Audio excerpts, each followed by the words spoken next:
아내의 정성 가득한 손맛이 담긴 음식 냄새가 집안을 가득 채우고 오시면 맘마 먹자. 아이의 밝은 웃음소리가 흘러나오는 가운데 예은아, 예은아 아빠 오셨네. 예은아 아빠 오셨다. 예은아. 아빠 오셨네.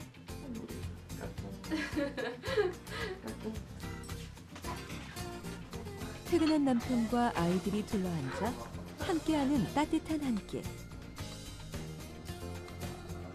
그러나 더없이 행복해 보이는 이 시간에도 사랑하는 내 가족의 건강이 위협받고 있다. 나도 모르는 사이 내 손으로 가족의 건강을 위협하고 있을지 모른다면 어떻게 생각하십니까? 대부분의 사람들이 자신의 생활, 식사 습관으로 인해 수많은 화학물질들이 몸속에 쌓이고 있다는 인식을 하지 못하고 있습니다. 생활을 편리하게 만들어주는 물건들도 잘 모르고 사용하면 오히려 독이 될 수 있습니다. 지금 당신의 손엔 무엇이 들려 있습니까? 우리는 생활 속에서 의식하지 못하는 사이 수많은 유해 성분을 접합니다. 마트나 편의점에서 편리하게 사 먹는 통조림, 음료수, 일회용 식품용기에는 비스페놀 A가, 또한 미생물을 죽이는 능력이 탁월한 주방 세제에는 트리클로산이, 아이들이 갖고 노는 장난감에는 프탈레이트가 많이 함유되어 있습니다. 이러한 성분은 체내에서 이상 반응을 일으켜 각종 호르몬 문제를 일으키는 건 물론 기형아 출산, 신경계 질환, 그리고 아이들의 정상적인 성장을 저해하기도 합니다. 이런 물질 같은 경우에서는 몸속에 오랫동안 남아있고 잘 배출되지 않은 상태에서 반감기가 최소한 보면 몇 년씩 되는 물질들입니다. 그러니까 몸속에서 독성작용을 야기하면서 여러 질환들을 유발하게 됩니다. 이것이 끝이 아닙니다. 10년이 지났음에도 불구하고 아직도 논란이 사라지지 않고 여전히 화제의 중심에 있는 화학성분이 있습니다. 커피 전문점에서 뜨거운 커피를 담아내는 일회용 컵이나 배달 음식의 종이 포장지 일부에서도 유해물질인 과부라 화합물이 검출된다고 합니다. 이들의 공통점은 표면에 물이 배어나지 않는다는 것인데요. 이는 물과 반응하지 않는 성분으로 표면을 덮어 물방울이 떨어져도 침투하거나 표면을 적시지 못하고 흘러내리게 하는 대부분의 발수제를 사용하기 때문이죠. 바로 이 발수제에 불소수지가 들어있습니다. 그리고 이러한 불소수지에는 생산 과정에서 촉매 역할을 하는 특수 계면 활성제인 과부라 화합물이 사용됩니다. 불소수지를 만들기 위해서는 반드시 사용할 수밖에 없고 현재 과학기술로는 대체 물질이 없는 것으로 알려지고 있습니다. 과부라 화합물은 탄소와 불소가 결합된 것으로 생태계 및 인간 호르몬 작용에 영향을 주는 것으로 알려진 일명 환경 호르몬 중 하나입니다. 그 자체로 독성이 크지 않지만 인체에 축적되면 만성 독성을 유발할 수 있다고 합니다.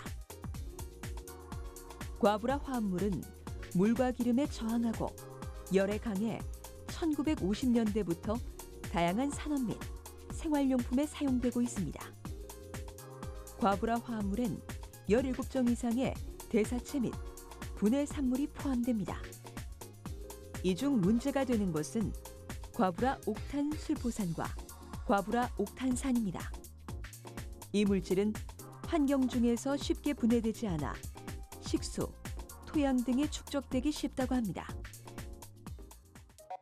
과부라 화합물이 우리 몸속에서 어떤 영향을 끼치는지 간단한 실험을 통해 확인할 수 있습니다. 쥐의 신경세포에 과부라 화합물을 주입해 신경 독성 여부를 확인한 결과 갑상선 호르몬 수용체와 결합해 결과적으로 갑상선 호르몬 레벨을 떨어뜨리고 뉴런 세포의 신경세포 성장에 중요한 신호 전달 체계를 방해해 뇌세포를 조기 사멸시킨다는 것을 확인할 수 있습니다. 과불소 화물이 우리가 옛날에 알던 것보다는 다르게 이게 이제 유출되기도 하고, 그다음 이동되기도 하고, 인체에 축적되기도 하고, 그래서 소위 얘기하는 환경 오염 물질들이 갖고 있는 모든 특성을 갖고 있는 아주 완전한 그런 그 환경 오염 물질이다 이렇게 얘기를 할 수가 있습니다. 우리 생활 속에 유해 성분이 이렇게 많이 숨어 있었다니 놀랍기만 하네요. 일상생활 속 유해 성분을 줄이기 위해서라도 제품 성분 하나하나에 좀 더 관심을 가질 필요가 있겠죠.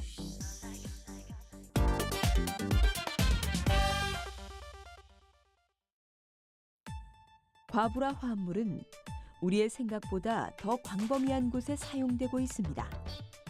겨울철 불티나게 팔리는 고가의 아웃도어 제품의 방수 가공에도 과부라 화합물이 사용되고 있죠. 일회용 커피컵, 샌드위치 포장지, 배달 피자 박스, 프라이팬과 같이 일상생활 중 흔히 접할 수 있습니다. 그리고 주방에서 흔히 사용하는 불소수식 코팅 프라이팬에도 과부라 화합물이 사용되고 있습니다.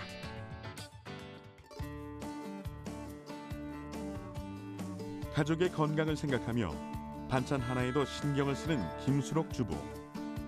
그녀 또한 꽤 오랜 기간 불소수식 코팅 프라이팬을 써왔다고 합니다. 일주일에 한 5, 6번 정도? 그 정도 사용하는 것 같아요. 어떤 요리를 애들 반찬류니까 볶음류나 튀김류?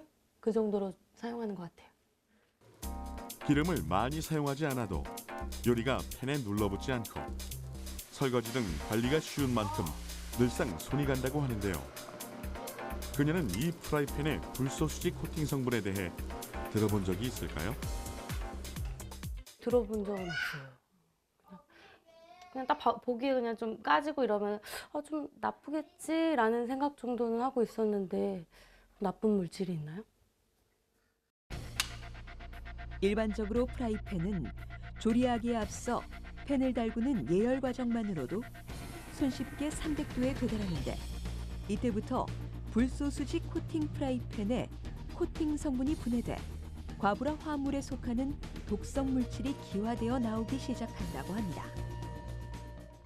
직접 시중에서 무작위로 구매한 불소수질 코팅 프라이팬 5개를 준비해 가열해 봤습니다. 얼마 지나지 않아 팬에서 점차 연기가 오르기 시작하는데요. 과연 이 연기엔 어떤 성분이 존재할까요? 이제 열 분해가 되면서 굉장히 다양한 형태의 화물질로 떨어져 나옵니다. 중합체로 있던 부분들이 일부는 떨어져서 단량체로 떨어지는 경우가 있고 중합체에서 일부 부분이 나타나는 것도 있고 이런 거기 때문에 화학적 양상 같은 경우에서는 그 안에 있는 이제 불로 화합물의 형태가 보면은 어느 단계에서 떨어지냐에 따라서 열분의 산물 같은 경우는 상당히 다양하다고 볼 수 있겠습니다. 실제로 불소수식 코팅 프라이팬을 240도로 가열하면 불소수지 입자가 대기 중에서 측정되고 300도에 이르면 산화된 입자가 외부로 방출된다고 합니다. 또한 360도에 달하면 동물에게는 바람을 유발하고 식물에게 유독한 그리고 인간에게는 치명적인 독가스를 방출하는 것으로 나타났는데요. 총 15가지 독성가스와 화학물질을 방출하는 것으로 알려져 있습니다. 프라이팬을 가열할 때 온도가 올라가면서 불소수지 코팅제 일부가 기화되어 나오고 프라이팬 자체에서 녹아 나오기도 합니다. 이것을 요리 과정에서 코로 들이마시거나 음식물에 섞여 들어간 것을 섭취하게 되면 우리 몸에 들어가 쌓이게 되는 겁니다. 이러한 사실을 알고도 우리 아이에게 불소수식 코팅 프라이팬에서 요리한 음식을 줄 수 있을까요? 모르면은 모르겠는데 또 이렇게 얘기를 들으니까 좀 찝찝해서 못 먹일 것 같아요. 성숙하지 않은 염료와는 과부라 화합물에 더 취약하다고 합니다. 뇌가 활발히 발달하는 이 시기에 과부라 화합물의 영향을 받으면 주의력 결핍 장애, 과잉 행동 장애를 일으킬 수 있다고 합니다. 이러한 이유와 연관지어 더욱 우려되는 점은 주방 일을 많이 하는 여성들에게 주로 노출되어 있다는 점입니다. 과부라 화합물은 지용성 화학물질에 속하며 장기간 우리 몸에 잔류합니다. 특히 여성의 신체 부위 중 가슴은 지방이 굉장히 많은 조직인 탓에 이러한 물질들이 다른 화학물질들에 비해 가슴으로 몰린다고 합니다. 이로 인해 태어난 아이들에게 엄마의 모유를 통해 유해 성분이 전해진다는 문제점을 갖는다고 하는데요. 실제로 최근 국제학술지 논문에 따르면 국내 산모 264명 중 82%에게서 과부라 화합물이 모유에서 검출됐으며 모유 속 일부 유해 화학물질 농도가 외국보다 10배에서 30배 높은 것으로 드러났습니다. 이렇듯 과부라 화합물이 아이들에게 고스란히 전해질 우려가 있다면 차라리 모유 수유를 하지 않는 것이 더 나은 결정이 아닐까요? 모유 수유에 의해서 환경 오염 물질이 일으킬 수 있는 그 위해성의 크기와 그다음에 모유가 아기한테 줄 수 있는 그 어떤 이득 이거의 크기를 서로 비교를 한다면은 이 모유의 수유에 따른 이득이 훨씬 더 크다는 얘기입니다. 그래서 서로 그 위해성과 이득을 서로 이렇게 저울에 비교를 해볼 때에 이것은 먹이는 것이 더 현명한 선택이다 이렇게 생각을 합니다. 과부라 화합물. 우리 생활에 너무 깊숙이 들어와 버린 이 유해 성분에 대한 우려의 목소리가 높습니다. 하지만 걱정만 하고 있을 때가 아니죠. 본격적으로 우리 가족의 건강을 지킬 수 있는 대안을 찾는 노력이 필요할 것입니다.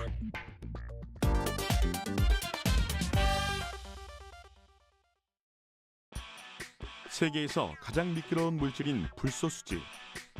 이 화학물질은 주방용품은 물론 반도체, 우주 항공산업, 자동차의 코팅제까지 활용도가 높습니다. 불소수지는 1938년 로이 플런켓 박사가 냉매의 개발을 연구하던 도중 우연히 개발하게 됐습니다. 불소수지는 각각의 탄소에 2개의 불소 원자가 붙어 있습니다. 불소 원자가 분자의 일부분일 때는 다른 분자에 가까이 붙지 않은 성질이 있는데 불소수지는 불소가 많아서 근처에 오는 어떤 것도 밀어내는 성질을 갖고 있습니다. 그렇기 때문에 세계에서 제일 미끄러운 물질이 될 수 있었습니다. 이러한 발견은 현재를 살고 있는 우리의 생활을 편리하게 바꾸어 놓았습니다. 그러나 이러한 세계적인 발명품이 2003년경 불소수지에 들어있는 과부라 화합물이라는 물질의 발암성이 제기되면서 유해성 물질로 논란의 중심에 서게 되었습니다. 사용 중에 한 번 방출되면 사라지지 않고 그대로 환경에 축적되고 또한 물이나 공기에 섞여 장거리 이동이 가능해 생태계의 건강성을 위협하는 물질로 주목받고 있습니다. 실제로 그린피스는 과부라 화합물이 얼마나 이동하고 인간 활동이 없는 곳에서도 발견되는지 알아보기 위해 과부라 화합물이 포함되지 않은 장비나 옷을 입은 파견단을 중국, 스위스, 칠레 등으로 파견, 눈이나 물을 채취해 그 성분을 분석해 보았습니다.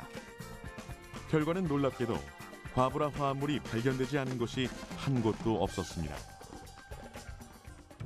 결국 과부라 화합물은 인간에게 비롯되어 생태계를 돌고 돌아 다시 인간에게 돌아오게 될 것입니다. 이러한 과부라 화학물의 위험성에 대해 인지한 세계 각국은 대응책을 내놓기 시작했습니다. 2005년 미국 환경보호국은 동물 실험 결과 과부라 화합물이 암과 각종 독성을 일으키는 것으로 밝혀지자 세계 최대 불소수지 생산업체인 D사에 1,025만 달러의 벌금을 물리는 한편 8개국 다국적 기업에 2015년까지 과부라 화합물 방출 자체를 금지하도록 요청했습니다. 그러나 이어진 조사 결과는 더욱 충격적이었습니다. 미국 존스 홉킨스 대병원은 신생아 300명 중 298명의 재대열에서 과부라 화합물이 발견됐다고 발표했습니다. 과부라 화합물이 일반인에게 검출된 적은 있으나 신생아에게서 발견된 것은 처음이었던 것입니다. 이후 불소수지를 사용한 제품에 대한 우려의 목소리는 끊이지 않고 이어진 덕분에 미국은 2016년부터 불소수지의 사용을 금하고 유럽연합에서 또한 강력한 제재 기준을 마련하고 있습니다. 그리고 2015년 5월 세계 38개국 200여 명의 과학자들은 섬유를 포함한 모든 소비재 생산 공정에서 과불화 화합물 사용과 배출을 전면 중단할 것을 요구하는 마드리드 선언을 채택했습니다. 이에 그린피스를 비롯한 환경론자들은 건강에 대한 우려로 불소수지를 만드는 데 중요한 화합물의 생산을 금지해야 한다고 주장하고 있습니다. 이러한 상황 속에서 우리도 결코 안심할 수만은 없습니다. 한국에서도 현재 불소수지를 이용해 만든 제품이 무수히 쏟아져 나오고 있기 때문입니다. 또한 우리나라는 환경이나 인체에 유해한 과불화 화합물에 대한 위험성이 잘 알려지지 않아 소비자들 또한 과불화 화합물에 대한 기본적인 지식이나 정보 없이 사용하고 있는 실정입니다. 우리나라 환경부는 2016년 2월 유해성 논란이 일고 있는 과불화 화합물 관리를 위하여 과불화 화합물 위해성 평가 및 관리 방안을 마련했습니다. 그러나 다른 나라에 비해 소극적인 대처라는 평가를 받고 있습니다. 특히 최근 유해성 논란이 있는 불소수지 코팅 프라이팬 역시 철저히 관리해야 한다는 목소리가 큽니다. 코팅 과정에서 사용되는 그 화학물질, 과불화 화합물이라는 것들이 이제 유해성 논란이 일고 있는데 이 부분에 대해서 유럽이나 미국 등지에서는 그 성분에 대한 사용을 이제 금지하고 있고 한데 아직 한국 내에서는 이런 부분들이 유해성이 입증되지 않았다. 이런 이유로 해서 금지되고 있는 상황은 아니기 때문에 이런 부분들에 대해서 어쨌든 지금 빠르게 소비자들을 좀 안심시킬 수 있도록 하는 명확한 규정이나 근거가 좀 필요하다고 보여집니다. 우리는 수많은 화학물질 속에 둘러싸여 살고 있습니다. 이들을 어떻게 사용하느냐에 우리에게 이로움을 주기도 하고 해를 끼치기도 하는 거죠. 우리가 보다 건강한 삶을 영위하기 위해서는 사전에 제품 성분 정보에 관심을 가져야 할 것이며 기업 또한 그 유해성을 소비자에게 충분히 알려야 할 것입니다.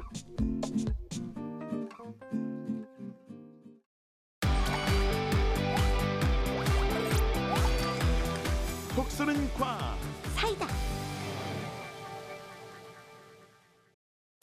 신사숙녀 여러분, 톡톡이의 마술날에 오신 걸 환영합니다. 마술이다. 빨리 보여주세요. 여기 공기가 가득 들어있는 비닐봉지가 있습니다. 이 비닐봉지를 이 뾰족한 바늘로 찌른다면 어떻게 될까요? 당연히 터지죠. 라고 생각한다면 마술이 아니겠죠? 정답은 비닐이 터지지 않는다. 땡! 틀렸습니다. 어떻게 안 터지겠습니까? 에이, 뭐예요?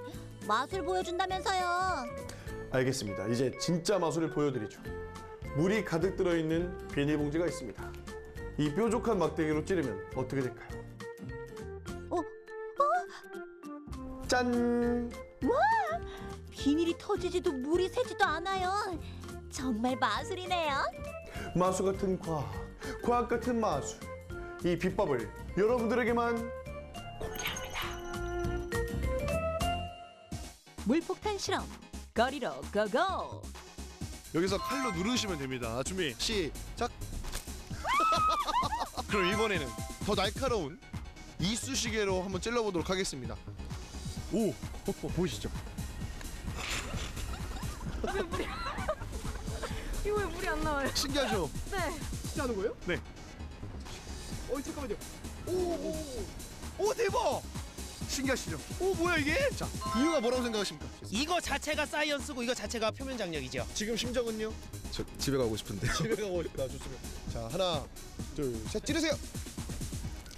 젖었나요? 아, 예, 조금. 춥나요? 아, 네, 뭐 괜찮아요. 시작. 오, 우와. 왜 그런 거라 생각을 하십니까? 수압? 수압? 오, 와! 오, 됐어. 우와, 왜 안 터진 것 같아요?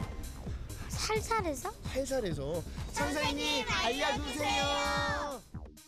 비닐봉지에 연필심을 끼웠을 때 물이 빠지지 않는 원리는 물이 표면 장력이 큰 것이 하나의 원인이고요. 또 하나는 폴리에틸렌이라는 재질로 비닐봉지가 만들어져 있기 때문에 이 폴리에틸렌이 열을 받게 되면 수축이 일어나게 됩니다.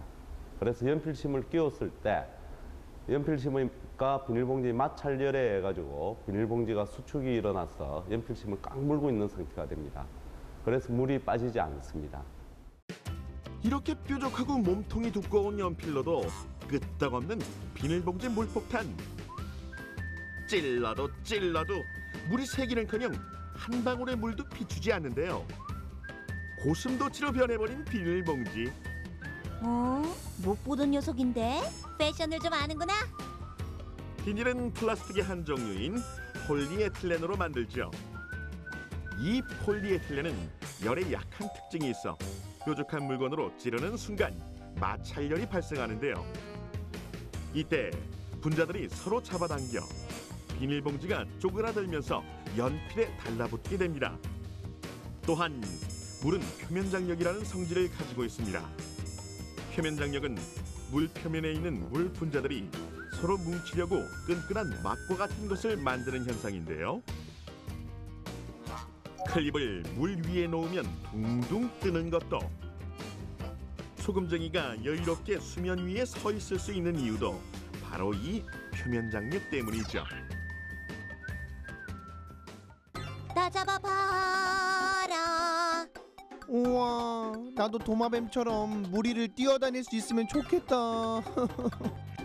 도마뱀은 물 위에서 1초에 20번 정도 발길질을 한다고 하니 톡톡씨 정도의 성인 남성이라면 표면 장력이 생길 수 있을 만큼의 넓은 발바닥과 초속 30m로 달릴 수 있는 능력이 필요하다고. 그렇구나. 이번 생엔 틀렸네. 짜잔!